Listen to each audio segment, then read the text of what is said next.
Hello there, General Techno here with yet another video review. This time, prepare for trouble. Make it double! It's a double-header video review of two figures, both from the Transformers animated line, the Transformers animated Voyager-class Grimlock, and his smaller Activators counterpart. I was going to just do a comparison, but then I figured, why not review both at once? So I'm going to start off with Dino Mode. First of all, I feel that I should point out that Grimlock is not quite the deco that is in the box. I made a few changes to him with marker, Sharpie if you can see. I outlined some of the lines here, filled in a bit here, filled in the area around the eye to give it so that it's more show accurate. Basically a lot of the black detailing that's on the stuff that looks like it was done with a Sharpie was done with a Sharpie.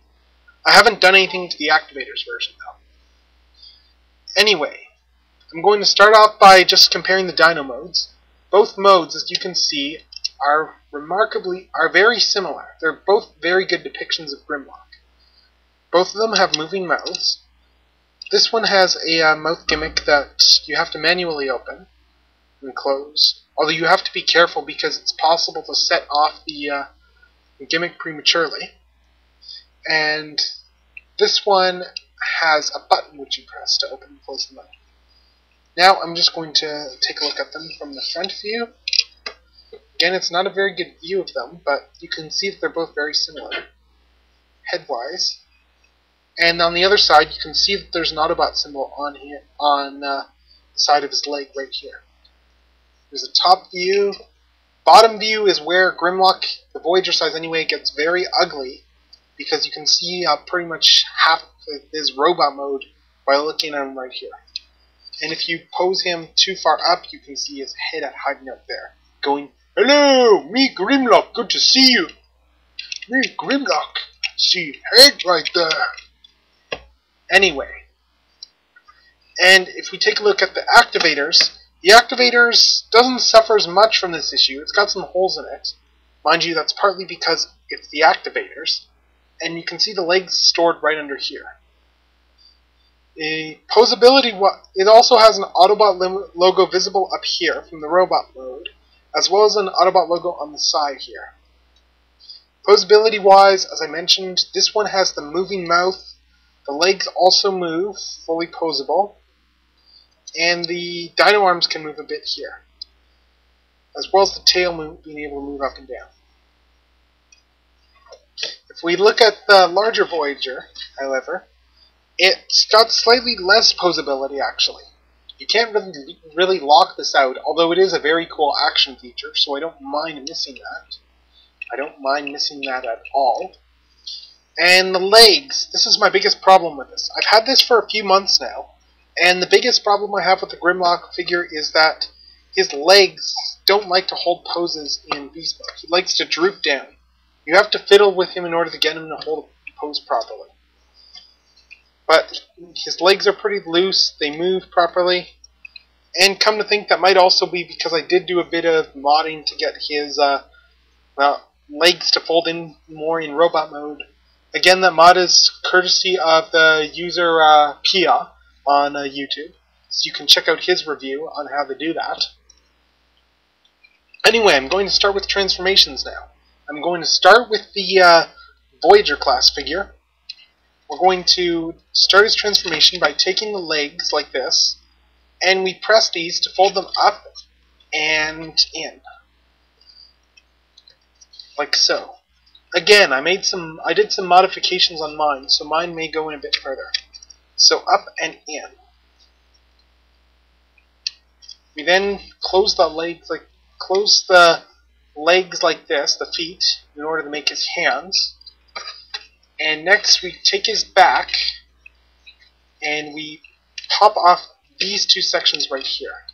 Fold this whole assembly down, fold these in, and the tail should split, and we fold the tail down like so. Tail, it locks in right here. And just before I forget that, that's another quick posability feature I forgot on him. Tail, it does swing back and forth. So if I clip him together like so, you can see the tail does swing back and forth. Not much of a feature, but it is there. Anyway, so we go back and we make the legs, like I showed. And you adjust this. He's a very tall transformer. So we've got him like this. Next, we just pop up the chest piece here, open up the back flaps, and turn him around. Fold the beast mode arms in, and this whole assembly here clicks into place on his back, and then we fold up the head. This doesn't click, but it stays. We then fold these pieces over around the head to give it show accuracy. And then it's just a matter of folding the arms down, rotating the wrists, and we now grab his sword, which is an extra accessory.